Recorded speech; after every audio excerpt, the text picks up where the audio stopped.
In today's world, the pressure to successfully execute business-critical programs is greater than ever. Failure is unthinkable, especially in the economic uncertainty facing all of us during this difficult time. My name is Harry Baldock, editor at Total Telecom, and today I'm joined by Mentor's Chief Executive, David Hilliard, to discuss some of the key factors that contribute to successful program execution. David, it's a pleasure to have you with me today. Good to be here, Harry. Well, my first question for you, David, is why do organizations drop the ball so often when it comes to program execution?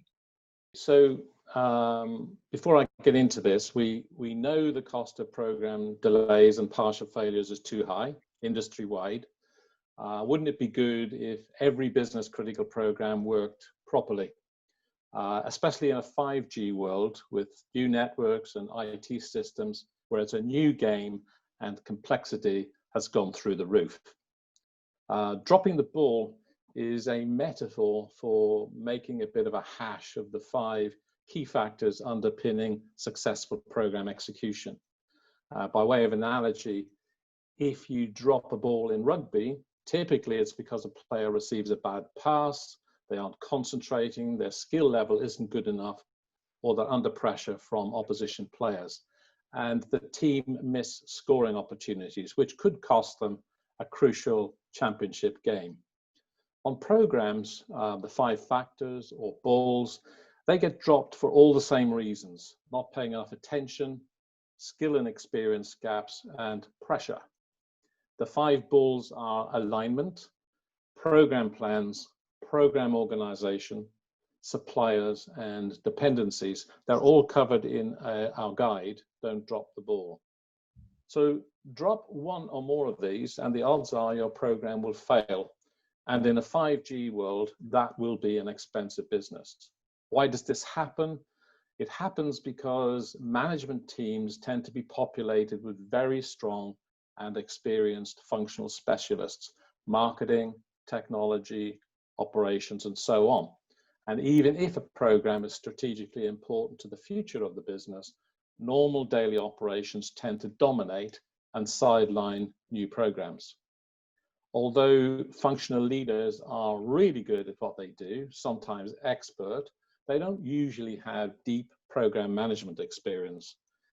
So when people are hesitant about what to do in any situation, they tend to fall back on what psychologists call default biases or doubtful assumptions. That is, if you don't know what to do, just do the easiest thing or the thing you are used to doing because you feel confident in it.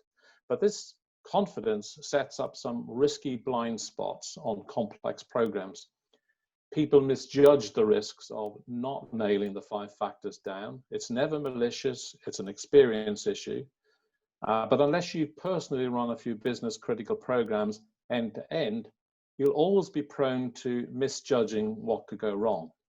Running a business critical program is not the same as running a function. It's a completely different game. There's a ton of other distractions from elsewhere, so getting enough management attention on a key program is always an issue.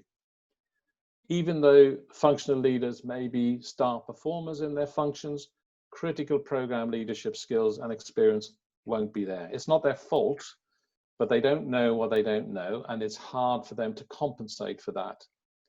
There are plenty of opportunities to drop the ball without really knowing or understanding why. So right there, you have a recipe for a difficult and costly ride with lots of frustrations and detours for anywhere between 12 and 24 months, which is a typical program length. But it's all preventable by following a few simple disciplines. It's not very glamorous work, and they just won't fall into place on their own. It takes hard work, and they're easy not to do. And the truth is, many companies don't. So it sounds like star power alone isn't enough to really drive these programs through to completion. Why is executive alignment so important when it comes to successful program execution? I've been in many situations, Harry, where people get a little indignant when they're asked about program alignment. A typical quote would be, "Of course we're aligned.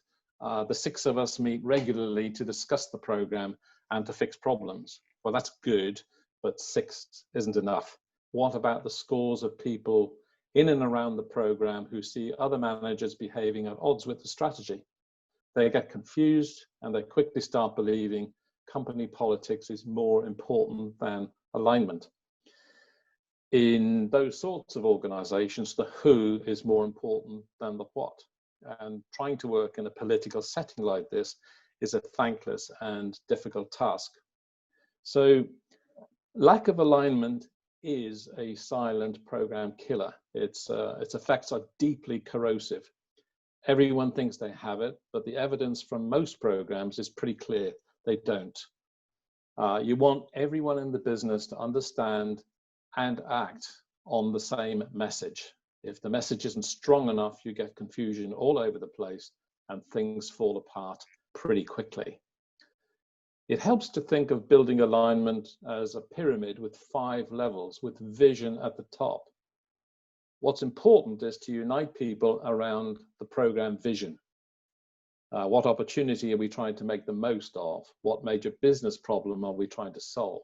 So dropping down a level in the pyramid, what's the program strategy?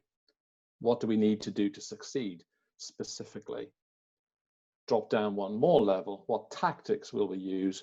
Who is going to do it? When and how? So down once again, what controls will we use to measure performance? So getting the program aligned around these 5 levels in the pyramid helps to get people moving in the same direction to achieve something meaningful. Most conflicts are not over vision and strategy. They're over tactics. Who, when, how. It's interdepartmental stuff. It's much easier to get broad agreement around vision and strategy. If there's a conflict over tactics, it's worth bumping the discussion up a level to strategy to remind people what has to be done. And often you'll find agreement there. But without alignment, your program is over. Alignment isn't possible until everybody gets on the same page. The good news is building alignment is relatively straightforward if you take a rigorous and thoughtful approach to it. Again, it's hard work, but anyone can learn the skills. Using them takes practice. So you mentioned there the importance of really having everybody on the same page. How does that interplay with culture, and how does culture play a part in the success of a program?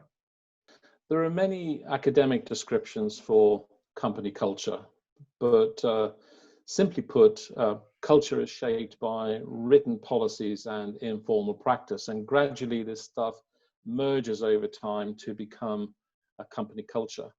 Perhaps a more useful definition is simply the way we do things around here. How do people behave? Which behaviors are tolerated and which aren't? Do managers lead by email? What features aren't covered by the employee handbook? Do people turn up early or late for meetings? What happens if they're late? Do people dress formally or casually? And a good one, are discussions really frank and open? So as you'd expect, there are many subcultures in an organization. Marketing will be different from technology and so on. Each has their own rituals and behaviors, but consistent with the overall culture. But some features of a company's culture can affect people's behavior on programs. If the company culture is can-do, fear-driven, political, sales-centric, wild optimism, or even indifferent, each one drives behavior that can be extremely damaging to any program. So for example, if leadership doesn't handle bad news well, it creates tension. People will just clam up and withhold critical information for fear of humiliation, criticism, retaliation, and in some cases being removed from their job. If people are anxious and scared, they'll always opt for self-preservation and bend the truth. No one wants to look bad. So cover-ups can become more ingenious each week as teams dream up new ways of spinning bad news. This is where what we call green shifting starts. Milestones that should be deep red because they're not under control are reported as green or going well. So facts are sometimes concealed for months on end like band-aids on an open wound. No one can remember the truth anymore. What's intriguing is management's capacity to swallow misleading information and fairy stories for such a long time. In many high-profile program post-mortems, the leadership frequently say they were misled by the program team. So when the truth finally emerges, it's often too late. And instead of asking why this has happened, there's often a race to chew out the so-called culprits. Business critical programs are hard enough without having to filter out the sort of on-factual facts that flow from either fear-driven or over-optimistic cultures.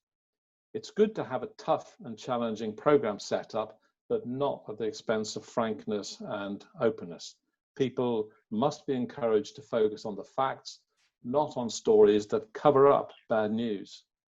Nothing tanks workplace culture faster than fear or over-optimism. It's a real drain on productivity, and no one can afford the destructive chain reaction that follows rushing after unfactual facts all across an organization. Management should expect to deal with problems, and if people feel safe and supported, they will play a constructive role in solving problems faster. So rather than react, it's always smart to respond constructively, always remembering what everyone knows. When emotion goes up, intelligence goes down. Great. So it sounds like there's a lot of potential stumbling blocks for companies related to culture. But in a more holistic sense, what can organizations do to get it right when it comes to program execution? First, you have to ask some basic questions like, have we ever done a business critical program like this before? How long ago? Is the program director still with the company? What about the suppliers? Are they the same this time around? With new networks and IT systems already here, the chances are it's not exactly the same as the programs you've run before. And many people who were around a few years back may even have left the business. So answering these questions honestly will give you a good view of what you're in for. Beyond that, it's down to the basics we've described in our program management guide. Don't drop the ball. If you do a meticulous job on getting the 5 balls nailed, you have a very strong chance of running a successful program. It's not enough to tackle 2 or 3. You could do a great job on 3 and still miss the mark. The truth is, most companies do a poor job on all 5 balls. For example, alignment is usually cosmetic. Plans are not plans, they're targets and laced with wishful thinking. Many programs are poorly led, and in reality, they're organized to miss the mark, however unintentionally. And if supplier plans are not well integrated with the main program, supplier contributions can be very tricky to manage. The program organization must be led by people who really know the ropes. Don't over-rely on internal people or external people. Recognize what your company is strong on and recognize where you need help. If you needed heart surgery, you'd want to be operated on by someone who had successfully performed exactly your surgical procedure many times before.